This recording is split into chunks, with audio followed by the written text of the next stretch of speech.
আসসালামু আলাইকুম রহমতুল্লাহি ওবরাকাতু। আশা করি আপনার সবাই ভালো আছেন। তো আজকে আমি আপনাদের সাথে আলোচনা করব what is Linux and the benefits of Linux.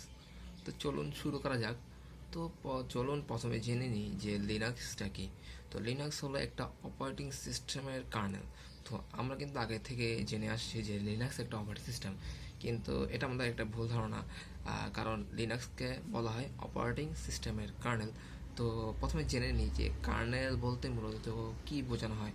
Kernel বলতে মূলত বোঝানো হয় যে কার্নেল মূলত সফটওয়্যার আর হার্ডওয়্যারের মাঝখানে ব্রিজ হিসেবে কাজ করে থাকে।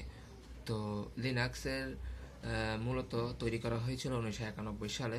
লাইনাস টরভালস নামের একজন ব্যক্তি লিনাক্সকে তৈরি করেছিল। তো লিনাক্স মূলত পরিচিত তার সিকিউরিটি, স্টেবিলিটি এবং ফ্লেক্সিবিলিটির জন্য। তো চলুন লিনাক্সের বেনিফিটও জেনে আসি। তো লিনাক্সকে সাধারণত বলা হয় আপনার একটা ওপেন সোর্স প্ল্যাটফর্ম, যে লিনাক্সকে যে কেউ আপনার ব্যবহার করতে পারে। তো লিনাক্সে আপনার বিভিন্ন ডিস্ট্রিবিউশনও রয়েছে। তো আপনি আপনার পছন্দ অনুযায়ী ডিস্ট্রিবিউশন চাইলে ব্যবহার করতে পারেন। ডিস্ট্রিবিউশনের মধ্যে রয়েছে আপনার সেন্টোস, উবান্টু, ফেডোরা, আরএইচএল, তারপর মেন্টোস, মিট, আরও ইটিসি অনেক প্রকারের ডিস্ট্রিবিউশনস রয়েছে। তো লিনাক্সের সিকিউরিটি অন্য যে কোনো অপারেটিং সিস্টেমের তুলনায় অনেক হাই। আর লিনাক্স মূলত আপনার লিনাক্সের যেই এনভায়রনমেন্ট আছে সেটাও আপনার হয়তো প্রথম প্রথম আপনার একটু কঠিন লাগতে পারে, কিন্তু পরবর্তীতে যখন আপনার এটার সাথে মানিয়ে নিতে পারবেন, আস্তে ধীরে যখন এটার সাথে কোঅপারেট করে ফেলতে পারবেন, তখন কিন্তু এটা আপনার কাছে একদম সহজ লাগবে। অনেকে মনে করে যে লিনাক্স অনেক কঠিন একটা জিনিস, কিন্তু না, লিনাক্স কঠিন না। লিনাক্স প্রথম প্রথম একটু কঠিন লাগতে পারে, কিন্তু পরবর্তীতে আশা করি সহজ লাগবে।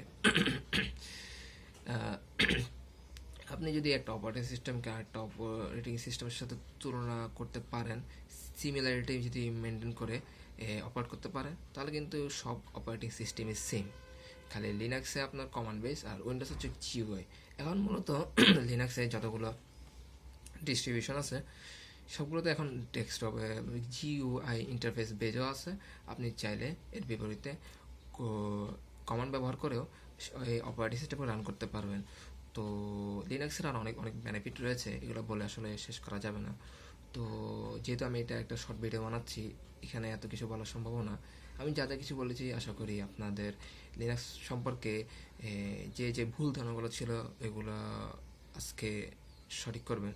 তো আজকের জন্য এতটুকুই, ধন্যবাদ।